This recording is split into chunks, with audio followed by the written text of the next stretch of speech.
Vaccines are possibly the greatest thing that humans ever created.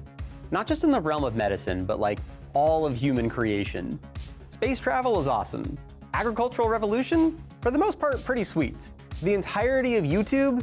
Up there, but maybe not as life-saving as vaccination. Vaccination has its roots in variolation, a technique developed by Asian physicians prior to the 1700s. They would take dust from someone's smallpox scab and blow it into their patient's nose. The patient would experience a weaker version of smallpox, but then they'd be immune to it for life. Variolation was far from perfect and just sounds gross. But when the alternative is contracting a potentially fatal version of smallpox, it was a good first step. In the hundreds of years since, doctors have made huge advances in vaccination technology, like Edward Jenner's famous smallpox vaccine made from cowpox virus, or Louis Pasteur's vaccines against rabies and anthrax. But here's the thing. All of these revolutionary concepts in science came before we knew how our immune system worked on a cellular level. So today, we're going to go through the story of early immunology to learn how they figured out the cells of the immune system.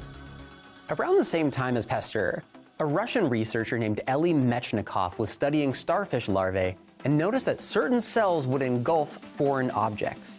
He called these cells phagocytes, which meant devouring cells. This seemed like a viable explanation for how immunity worked.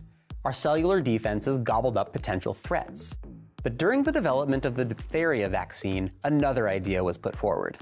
German scientist Paul Ehrlich hypothesized that there was some kind of antitoxin floating in the blood that would confer immunity.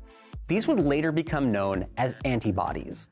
So by the end of the 19th century, scientists knew that germs caused disease, that substances in the blood could confer immunity, and that cells could swallow up pathogens. But we still had some big questions to answer. Specifically, there were two schools of thought regarding how immunity works. On one team were the cellularists, who thought that free-floating phagocytes were more important to immunity than antibodies. This became known as cellular immunity. On the other team were the humoralists, who believed in humoral immunity. To them, clearly something dissolved in the blood had to mediate immunity. So, to start with, your body has an immune system that keeps you safe from pathogens. Anything that causes disease, like a bacteria, parasite, or virus. Those researchers at the end of the 19th and start of the 20th century were debating two types of immunity that we now know are both present in our bodies. From 1900 to the 1940s, it seemed like the humoralists had a better case. Experiment after experiment showed that antibodies conferred immunity. Plus, scientists were zeroing in on how antigens hook up to antibodies and antibody structure. But the importance of the humoral theory was challenged during a major experiment in 1942 by our old friend Carl Landsteiner, that dude that discovered ABO blood types, and his colleague Merrill Chase.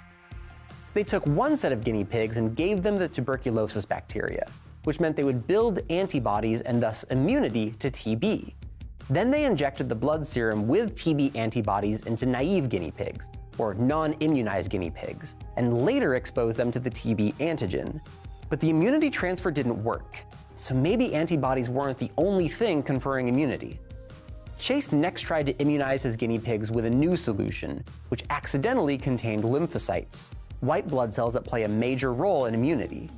When the research team looked under the microscope, they saw these immune cells at work, which strengthened the cellular immunity theory. We had way more questions though, like if there are millions and millions of types of pathogens out there, how does our immune system make antibodies for all of them?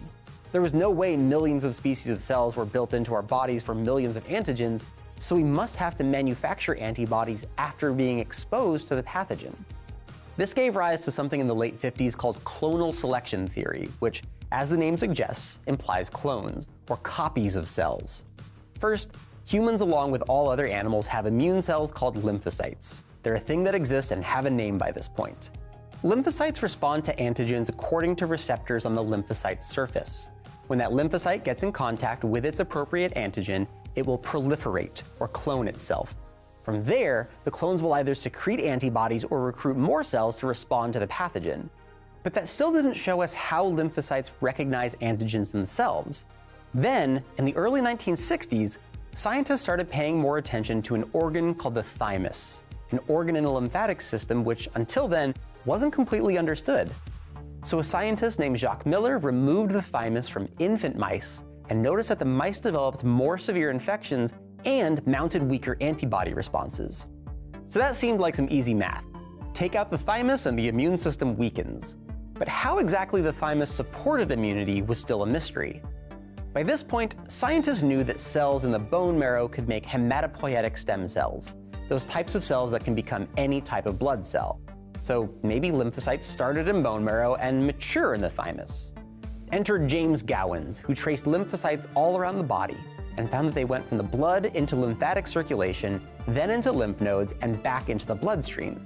This gave us the idea that the thymus manufactured lymphocytes, which then traveled through circulation, eventually coming to secondary lymphoid organs like lymph nodes. Now that we knew where lymphocytes came from, we could tie that back to the old clonal selection theory. They got the idea that naive lymphocytes, or lymphocytes that hadn't been activated by an antigen yet, grew up in the thymus. Then, when they were excreted and made it to the lymph nodes, they would differentiate into fully functioning, antibody-producing plasma cells, depending on which antigen they encountered. So they were born in the bone marrow, but grew up in the thymus. These thymus-derived cells became known as T cells. Around the same time, separate scientists saw that lab chickens developed an impaired antibody responsiveness when they removed their bursa of Fabricius, a bird-specific lymphatic organ found near their little chicken butts. That complicated our nice, tidy definition a bit because that meant that there might be two types of lymphocytes. Through a series of experiments on chicken embryos, scientists found that different lineages of lymphocytes developed in the thymus compared to the chicken's bursa. These became known as bursa-derived cells, or B cells, which mediated humoral immunity. Thus, the two superstar cells of the adaptive immune system got their names. Fun fact, humans do have structures called synovial bursa, but they're more cushioning for our joints, so they're different from the bird version. That raises another question, though. Humans aren't birds, like, not even a little bit. So we don't have the organ that produces B cells that birds do. So where do humans make B cells, and how does the whole immune response work with all these moving pieces? As it turns out, B cells both form and mature in the bone marrow itself. They only start differentiating once an antigen hooks up to any of the receptors on its surface. By now we're in the 1970s, and we still had a few things to figure out, like how the T cells don't just self-destruct and kill our own cells. See, bacteria infect our bodies differently than viruses. Bacteria will invade our body somehow, then reproduce by splitting apart into two cells. But viruses get directly into the host's living cells, then use their host cellular machinery to reproduce, and eventually burst out of those cells to infect more cells and keep the process going. So to keep that virus from hijacking more of your cells, sometimes your immune system needs to kill off your own cells. During an experiment published in 1974, researchers saw how our immune systems could differentiate our infected cells from other cells. In it, they gave a virus to a bunch of lab mice and swapped T cells from one mouse to another. The T cells did their normal job as expected. They destroy cells infected with viruses, but unexpectedly, only if the infected cell came from the same strain of mice as the T cell. If the T cell detected that a random cell was infected with a virus, but it was from some other mouse, it wouldn't destroy it. Basically, T cells showed that they would only help cells from their same family. This would become known as self-non-self discrimination. This was a big development because it showed that T cells only destroyed foreign cells if they presented an antigen and presented a molecule that identified it as a self cell. That identifying molecule was major histocompatibility complex, or MHC for short, a molecule that presents the antigen of interest to different T cells.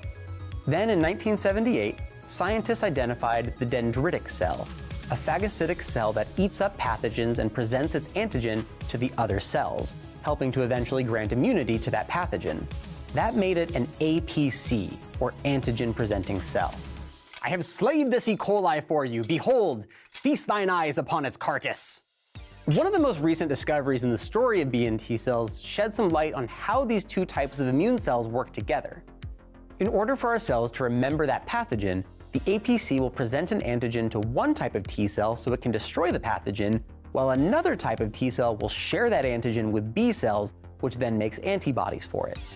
That development would let us understand how those early vaccines at the start of the 20th century work. The vaccine itself is a weakened or imitation pathogen that we administer to people without immunity to that pathogen. Their bodies respond first by attacking the pathogen, but then build up a reservoir of memory T cells and antibodies from B cells to attack that pathogen in the future. After all those years of not knowing how vaccines were saving lives, we finally learned how. Next time, we'll learn about a major source of those B and T cells, the lymphatic system. I hope you liked this episode of Seeker Human. I always love these history-based episodes. They're so fun to write. I'm Patrick Kelly. Thanks for watching.